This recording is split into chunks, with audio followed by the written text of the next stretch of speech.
All right. Good afternoon. Let me just start out with an update on the tornadoes. You obviously just saw the president speak to this. Our hearts, as you heard him say, go out to all the families and communities impacted by this weekend's devastating tornado outbreak in the central United States. As you saw this morning, he's receiving regular briefings on the situation, including the one this morning with DHS Secretary Mayorkas and FEMA Administrator Criswell, who were just visiting impacted areas yesterday. Also, as we just announced, the president will travel to Fort Campbell, Kentucky for a storm briefing and to Mayfield and Dawson Springs, Kentucky to survey storm damage on Wednesday.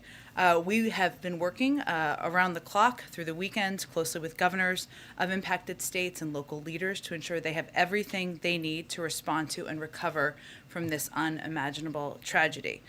Tragically, we are seeing fatalities across 5 different states, with Kentucky, of course, being the hardest hit.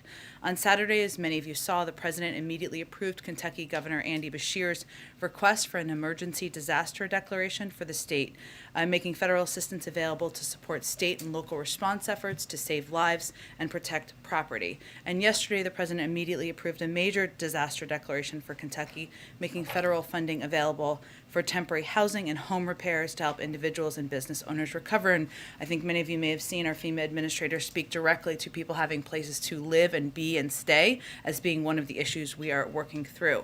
Disaster survivors can apply at www.disasterassistance.gov or call 1-800-621-FEMA to get help.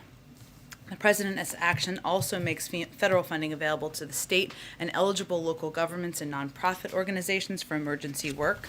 Damage assessments are, of course, continuing through the impacted region, and the president stands ready to provide additional assistance as needed. He also directed FEMA to lean forward with a proactive response, and the agency has done just that, which means it requires governors requesting assistance in order to get it, but he wants our teams to be very engaged proactively about what the needs may be and make sure they have the information necessary to apply if warranted. Yesterday, as I noted, the Secretary of Homeland Security and the FEMA administration and FEMA administrator were in Kentucky just one day after the tornado subsided to meet with the governor and other state and local officials. FEMA has also rapidly deployed urban search and rescue teams, incident management assistant teams, and mobile communication operations vehicles to assist response and coordination efforts, and has sent dozens of generators, 30,000 meals, 90,000 bottles of water, 4,500 blankets, 2,100 cots, and other critical commodities to Kentucky to help families in need. And as you've heard the president say a number of times, he's committed to meeting whatever the needs are in these communities. Also wanted to note that today the president will sign an executive order that will help promote fiscal stewardship by improving the way our government delivers everyday services to the American people. It outlines more than 30 specific agency actions that will make it easier and simpler for people to access government services and benefits. Things like making Social Security benefits easier to access online so retirees don't have to go into offices if they don't want to, saving them time and big headaches at times.